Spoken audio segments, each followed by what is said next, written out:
Well, following a successful and productive 2024 season, Mick Danger has returned to racing with 3 unplaced efforts. He hasn't been disgraced along the way, but his driver Jim Douglas is going to shed some light on his prospects for Saturday night.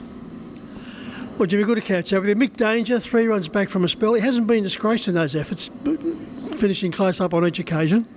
Yeah, that's right, Mick. He hasn't been far away. First up, he sort of hadn't raced for a while and sort of going straight back into that class. He sort of come a long way last time. I think last time we raced him at Penrith and Newcastle his first 2. So obviously coming straight back from a pill, straight into that grade was always going to be a little bit of a challenge. And he wasn't too far away first up. They went really quick and he was not beaten. I think only beaten 4 metres something, running 4th. And he had a good run on the peaks, but he wasn't far away. And then next start, they really went quick and he had to do a little bit of chasing early.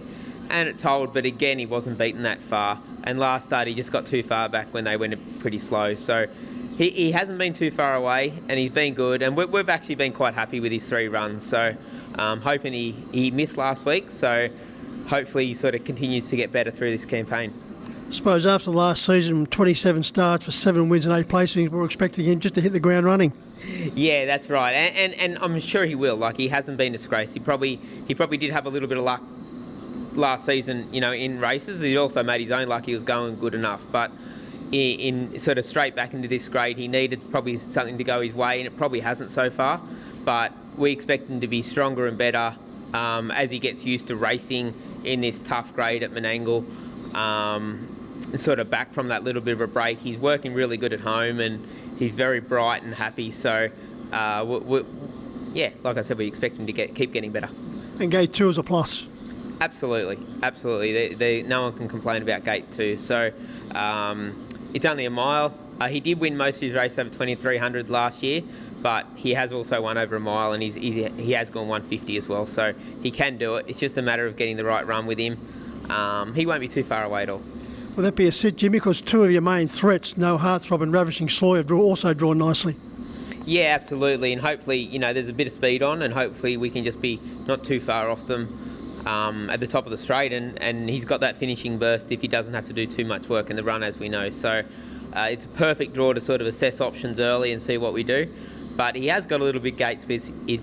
He has got a little bit of gate speed if he has to use it as well. So that's probably one of the reasons why he did have such a good record. He was so versatile last year. So hopefully from the draw, it's probably the best draw he's had this time in and the best chance he's had this time in. So hopefully he can sort of be back in the place getters or even winning. Over to race 4 and Red Reactor, the 10-year-old veteran lining up for start 168.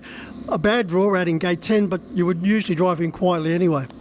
Yeah, it is a bad draw. He's had absolutely no luck with the draws lately, that horse. He's going as good as we've had him going. He's hitting the line every week. We're really, really happy with him. But again, it's so hard from barrier 10.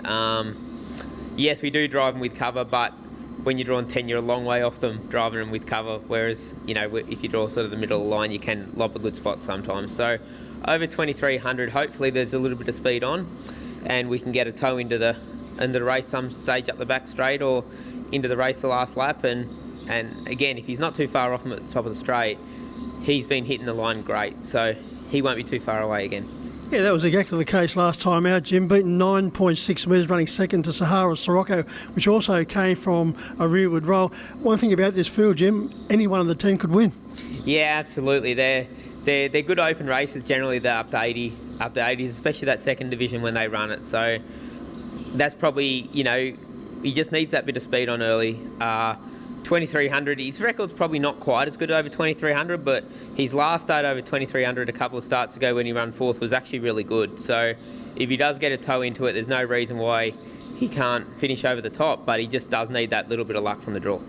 Well, heading towards a personal milestone. Hopefully you'll be able to achieve that this season. Currently heading towards 960 wins, so the 1,000 is getting gradually closer and closer. 5 Group 1 titles to your name, Jim. Scandalman being the first taking the Victoria Derby. Of those 5, the first is always going to be special, but is there one in particular that really stands out for you? Oh, look, it has to be the Victoria Derby. I mean, it is the first one, but he was a really special horse to me, Scandalman, and also to Ian and everyone involved with him as well. So, Scandalman was very special, like any Group 1 special, absolutely. But him winning a race like the Victoria Derby that's such a prestigious race and has been around for so long, and not many people get the opportunity to win a race like that or even compete in it. So I'm very lucky to have had a horse that was good enough to win it. And during that 3-year-old season, he took us, to New Zealand, and to Victoria and New South Wales derbies, and he competed. Yeah, I don't think he missed a place in all the derbies wherever he went. So it was a great year that year, and he taught us a lot, and it was great to meet the people that you'd meet when you go to those places and be competitive, and to win a race like the Victoria Derby was just an unbelievable experience.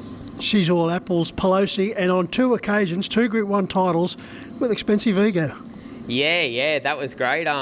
Expensive Ego obviously was a superstar 2-year-old and went on to be a superstar older horse as well. So driving a horse like him, lucky enough to drive a horse like him through his 2-year-old season was absolutely terrific. And the other 2, She's All Apples, again, she that was a bit of a surprise when she won her Group 1 here, but she turned out to be a really nice little mare, and it was great to drive her, as it was Expensive Ego for Thorny and their owners. And Pelosi was, on protest, but it was great. They trusted me to drive a horse like Pelosi, Anna and Wayne, and it was great to have the opportunity to drive such a well-performed filly, and to win that Group 1 here on her, the Breeders' Challenge final, was great. Wonderful memories, Jim, and good luck with Mick Daniel. I get the feeling, the glint in the eye is there. We can expect a bold showing. Yeah, he's not too far away, but it's just taking him a while to adjust coming back into that grade straight away. But yeah, he's all right. Don't worry. Good luck, Jim. Thanks, Mick.